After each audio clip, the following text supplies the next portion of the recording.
ইচ্ছে ডানা চ্যানেলের গল্প পাঠের আসরে সকলকে স্বাগত। আজ পরিবেশিত হবে সুবিখ্যাত লেখক হাসান আজিজুল হকের লেখা ছোট গল্প ভূতে বিশ্বাস নেই।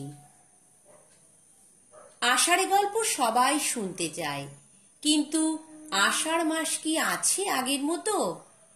সেই যে ঘন কালিবর্ণ মেঘে ভরা আকাশ, আর সেই আকাশের অগুন্তি ছেদা দিয়ে অঝোর ধারায় বর্ষণ। বাড়ির পিছনের ডোবায় হাজার হাজার ব্যাঙের গেঁ গোঁ ডাক। গায়ের কাদা ভরা পিছল পথ, নিকষ অন্ধকারে ঢাকা গ্রাম, এখানে সেখানে কালো কালো তেঁতুল গাছের ঝুপসি অন্ধকার। বিদ্যুতের কোনো কথা নেই, রেডিও নেই, টেলিভিশন নেই, ডাকে খবরের কাগজ আসে 3 দিন পরে। গায়ে একজন ডাক্তারও নেই, রোগী নিয়ে সদরে যেতে হয় গরুর গাড়িতে। পোস্ট অফিস 3 ক্রোশ, থানা 6 ক্রোশ, শহর 15 ক্রোশ। এমন না হলে আষাঢ়ে গল্প জমবে কোথা থেকে? সবাই জানে ভূতেরা আলোতে থাকতে পারে না, বিদ্যুৎ এলো তো ভূতেরা নিশ্চিহ্ন হলো।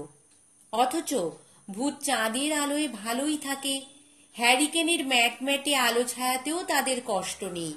দিব্যি তেঁতুল গাছের মাথায় 1 পা আর 500 হাত দূরে তাল গাছের মাথায় 1 পা রেখে নানা রকম খেলা দেখিয়ে অবসর কাটাতে তাদের অসুবিধা নেই।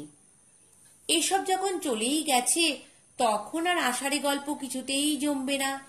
কাজেই জল জ্যান্ত সত্যি একটা গল্প তোমাদের শোনাই। আমার বয়স যখন 14, রক্ত টক বক করে ফুটছে, সেই সময় আমার বড় চাচা কঠিন অসুখে পড়লেন। ওর অসুখটা আজকাল অবশ্য অসুখই নয়, একেবারে ডাল ভাত হয়ে গেছে বলা চলে। ছোটখাটো অপারেশনই ঠিক হয়ে যাচ্ছে, কিন্তু রোগটা তখন অতি কঠিন বলেই গণ্য হতো। গাঁয়ের একজনও রোগটার নাম জানত না। জানবার প্রয়োজন কি? ম্যালেরিয়া, কালাজ্বর আর টাইফয়েডেই স্বচ্ছন্দে জুৎসই মরতে পারত তারা। অন্য রোগের দরকারই ছিল না। কাজেই এ অজানা কঠিন রোগে আমার চাচার নির্ঘাত মৃত্যু হবে, তাতে আর কারো সন্দেহ ছিল না। বড় চাচারও না। তিনি তো রীতিমতো তৈরি হয়েই মরবার জন্য বিছানা নিলেন। এই অতি কঠিন ব্যামো দেখার জন্যে আমাদের গাঁ তো বটেই, আশপাশের গাঁ থেকে অনবরত লোক আসতে লাগলো। গাঁয়ে একজন হোমিওপ্যাথ আর একজন ভয়াবহ অ্যালোপ্যাথ। সে লোকটা মাত্র একরকম মিক্সচার তৈরি করতে পারে আর কোমরে কুইনাইন ইঞ্জেকশন দিতে জানতো। ওই ইঞ্জেকশনে যাদের ম্যালেরিয়া সারত, তাদের অনেকেই চিরকালের জন্য খোঁড়া হয়ে যেত। কেন হতো আমি জানি না। কাজেই বিশেষ চিকিৎসার জন্যে এ দুজনকে বাদ দিয়ে 7 মাইল দূরের একজন বাতে ধরা LMF ডাক্তারকে কল দেওয়া হলো। ওষুধপত্র তিনি কি দিলেন জানি না, তবে প্রস্রাবের কষ্ট দূর করার জন্যে ক্যাথিটার লাগিয়ে দিলেন। একটা পাত্রে ফোঁটায় ফোঁটায় প্রস্রাব পড়তে লাগলো, আর এই অভূতপূর্ব চিকিৎসা দেখার জন্যে দলে দলে মানুষ এসে ভিড় জমাতে শুরু করলো। একদিন দুপুরের পরে রোগীর অবস্থা হলো সঙ্গীন। 7 মাইল দূরের গ্রামে ডাক্তারের কাছে যেতে হবে। আজ খবর দিলে হয়তো কাল ডাক্তার আসবেন। অত দূরে খবর দিতে যায় কে? যা রক্ত টকবক করছে সেই যাবে। আমি তৈরি হয়ে গেলাম,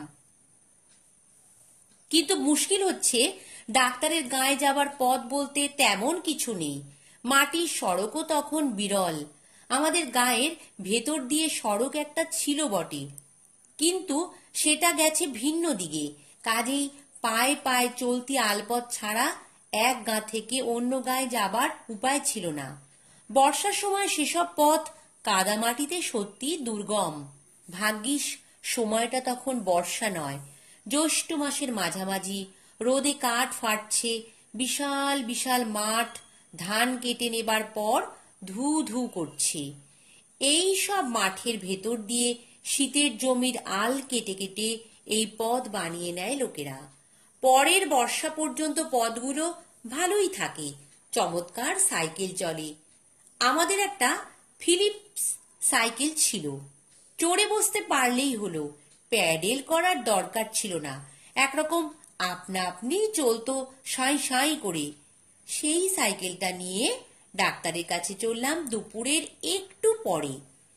3টে গাঁ পেরিয়ে ডাক্তারের গাঁ, গাঁগুলোর পাশ কাটিয়ে বেশ বেলায় বেলায় পৌঁছে গেলাম গন্তব্যে।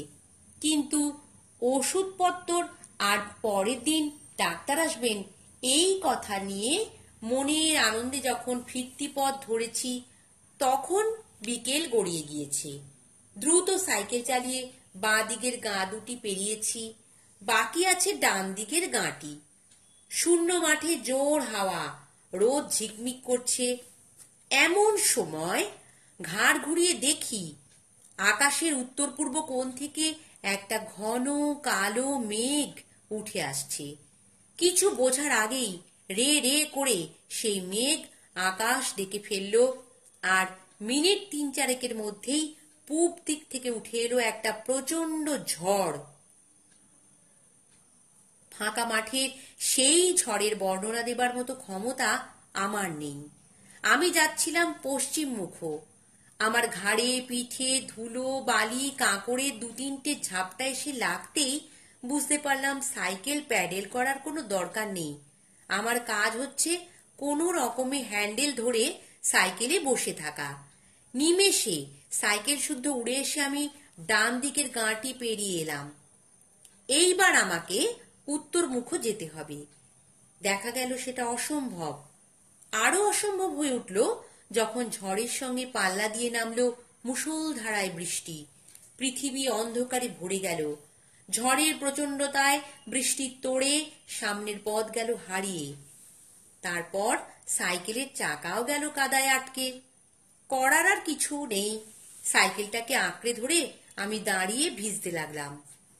যে গাঁটিকে ডান হাতে রেখে বেরিয়ে এসেছি, সেই গাঁয়ের পশ্চিম প্রান্তে বড় বড় 3টে দিঘি। তাদের পাড়গুলো তেঁতুল গাছের জঙ্গলে ভরা। কতক্ষণ আর খোলা মাঠের মধ্যে দাঁড়িয়ে দাঁড়িয়ে ভেজা যায়। একবার বিদ্যুৎ চমকাচ্ছে, আর সাদা আলোয় ভরে যাচ্ছে চারদিকের একেবারে ফাঁকা খোলা মাঠ। প্রচন্ড ঝড়ের দাপটে দাঁড়িয়ে থাকাও যাচ্ছে না। শেষ পর্যন্ত কি আর করি, সাইকেলটাকে ঘাড়ে নিয়ে আমি সেই জঙ্গলে ঢুকে একটা বড় তেঁতুল গাছের নিচে গিয়ে দাঁড়াই। বৃষ্টি আর ঝড়টাকে যদি একটু আড়াল করা যায়। কোথাও কোনো জনপ্রাণী নেই। বিশাল মাঠগুলো ঝড়ে বৃষ্টিতে অন্ধকারে লণ্ডভণ্ড হচ্ছে। কড়কড় শব্দে মুহুর্মুহু বাজ পড়ছে, আর বিদ্যুৎ কালো আকাশ চিরে ফালা ফালা করে দিচ্ছে। বাঁচার আশা তখন ছেড়ে দিয়েছি, শুধু ভাবছি মৃত্যুটা কিভাবে হবে।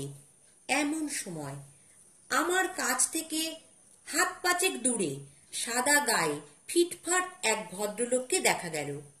একটু অবাক চোখে লোকটির দিকে তাকাতেই তিনি অত্যন্ত স্বাভাবিক গলায় বললেন, এই ঝড় বৃষ্টিতে এখানে কেমন করে এসে পড়লে হে? ভিজে তো চুপসে গেছো। এসো এসো আমার সঙ্গে, পাশেই আমার বাড়ি। ঝড় বৃষ্টি ধরে এলে তখন বাড়ি যেও। এমন স্বাভাবিকভাবে কথাগুলো বললেন যে আমার একবারও মনে হলো না এই দারুণ দুর্যোগে লোকটি হঠাৎ এখানে উদয় হলোই বা কি করে, আর এত ঝড় বৃষ্টিতে লোকটির জামা কাপড়ই বা অত ফিটফাট আছে কিভাবে। ঝড় বৃষ্টির মাতামাতি কিন্তু তখনও সমানে চলছে। একটিও কথা না বলে লোকটির সঙ্গে যাব বলে পা বাড়াতেই মনে হলো সাইকেলটার কি হবে। সাইকেলটার দিকে তাকিয়েছি, লোকটি সঙ্গে সঙ্গে বলে উঠলেন, ও, সাইকেলের কথা ভাবতে হবে না, থাকুক এখানে পড়ে, কেউ নেবে না, সকালে ব্যবস্থা করা যাবে। এই বলে সে হাঁটতে শুরু করলে। আমি নিশ্চিন্ত মনে তার পিছনে চললাম। খুব স্বচ্ছন্দ ভঙ্গিতে হাঁটছেন লোকটি, পা যেন মাটি স্পর্শ করছে না, বাতাসে জামা কাপড় একটুও নড়ছে না, বৃষ্টিতে যেন ভিজছেও না। খুবই অবাক কাণ্ড। কিন্তু আমার কাছে তখন সবই স্বাভাবিক মনে হচ্ছিল। আমাদের ওদিকের গাঁগুলো যেমন হয়, গায়ের শুরুতেই বড় বড় দিঘি, আম জাম কাঁঠাল তেঁতুলের বড় বড় জঙ্গল, ধান ক্ষেতের ভিতর দিয়ে পথ, তারপর একটি কি দুটি বাড়ি, তারপরই রাস্তার দুপাশে ঠাস বুননি মাটির বাড়ির সারি। লোকটির সঙ্গে চলতে চলতে হঠাৎই বড় তেঁতুল গাছের আড়ালে দেখা গেল ছোট্ট একটি মাটির বাড়ি। আমাকে নিয়ে ভদ্রলোক সেই বাড়িতে ঢুকলেন। লোকজন কেউ নেই। ঘরের উঁচু মাটির দাওয়া বৃষ্টিতে ভেসে যাচ্ছে। দাওয়া পেরিয়ে ঘরে ঢুকতেই দেখা গেল একটি হ্যারিকেন জ্বলছে ঘরের এক কোণে, বাতিটা কমানোর। লোকটি এগিয়ে বাতিটা একটু উস্কে দিয়ে দাওয়ায় বেরিয়ে এসে বললেন, এই যে ভাই, তোমার সাইকেল চলে এসেছে। স্পষ্ট দেখলাম আমার কাদামাখা সাইকেলটা দাওয়ার ওপর একটা দেয়ালে ঠেসান দেওয়া রয়েছে। এতেও আমি আশ্চর্য হলাম না, যেন ব্যাপারটা অতি স্বাভাবিক। লোকটি ঘরে ফিরে এসে একটা কাঁচা কাপড় আর একটা সাদা ফতুয়া আমার হাতে দিয়ে বলল, কাপড়টা ছেড়ে এই শুকনো কাপড় পরে নাও, আমি আসছি একটু, বলে তিনি বেরিয়ে গেলেন। কাপড় হাতে নিয়ে দেখলাম উঠোনের এক ধারে একটা গোয়ালে গরু ছাগল বাঁধা রয়েছে, আর এক ধারে একটা রান্নাঘরের খানিকটা দেখা যাচ্ছে। সেখানে এই দুর্যোগের মধ্যেও নিশ্চিন্ত মনে উনুনে রান্না করছে একটি বউ মানুষ, পরনে সাদা শাড়ি, মুখটা ঘোমটায় ঢাকা। কাপড় চোপড় ছেড়ে সুস্থ হয়ে বিছানায় বসেছি। লোকটি গরম ভাত, ডাল, ঘি, লবণ ইত্যাদি নিয়ে ঘরে ঢুকে বললেন, নাও ছোকরা, খেয়ে নাও, বেশি কিছু জোগাড় করতে পারলাম না। ভদ্রলোক ঠায় আমার পাশে দাঁড়িয়ে থেকে খাওয়ালেন আমাকে। পরম তৃপ্তির সঙ্গে খেয়ে উঠতেই তিনি আমাকে চৌকির বিছানায় শুয়ে মশারিটা খাটিয়ে হ্যারিকেনটা কমিয়ে দিয়ে বললেন, শুয়ে পড়ো ভাই, সকালে তোমাকে ডাকবো, বলে তিনি চলে গেলেন।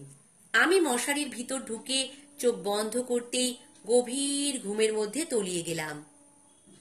যখন ঘুম ভাঙল, দেখি তেঁতুল তলায় ঠায় দাঁড়িয়ে রয়েছি, কাদামাখা সাইকেলটা পড়ে আছে পাশে।